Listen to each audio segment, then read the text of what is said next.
Good day po muli mga kawuds. Welcome ulit dito kay 3M. Another day, another sipat naman po ang ginagawa ngayon ni 3M dito sa kanyang Glock 43X na merong red dot optic. Ayan po, no? So, ang ginagawa niya po dyan ay pag-angat po ng kanyang pistol ay agaran niyang sisipatin yung red dot papunta sa bullseye. Ayan po, yan yung kanyang sinasanay.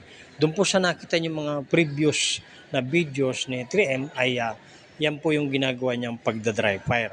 At dito po sa pagkakataon na ito ay nilapit po natin sa camera para na sa ganun ay magkameron po kayo ng idea kung ano po ba yung sinisipat ni 3M. Doon po sa wala pang idea. Pero doon sa mga magagaling po na mga shooter ay comment nyo lang po sa baba at i-correct nyo po si 3M at kung may mali po, no? At sabi nga po ni 3M ay back to basic po siya sa fundamentals of marksmanship, back to basic po siya sa pistol marksmanship, sa lahat po ng angle pagdating po sa shooting or pagbaril ay talaga naman po siya ay nagbabalik. Yan po, no?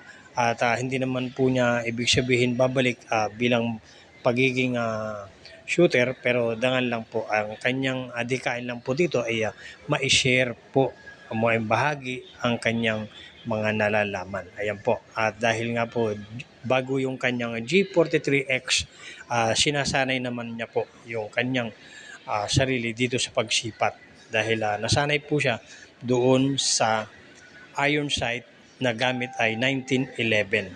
Yan po. Kaya po muli mga kawoods, tuloy-tuloy lang po yung pag-aaral ni 3M.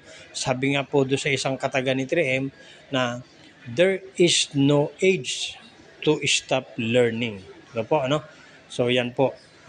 Tuloy-tuloy lang po yung kanyang pagsasanay gabi, umaga. Sa gabi po bago matulog, sa umaga po pagkatapos mag-almusal. Yan lang po ang kanyang ginagawa. So I encourage po yung mga may pistol. Magsanay lang po tayo para na sa ganun ay hindi mawala sa atin yung ating skill, yung marksmanship skill natin. Yan po, lalo na doon sa may mga sariling baril. Yan po mga kawoods, balik putok si 3M.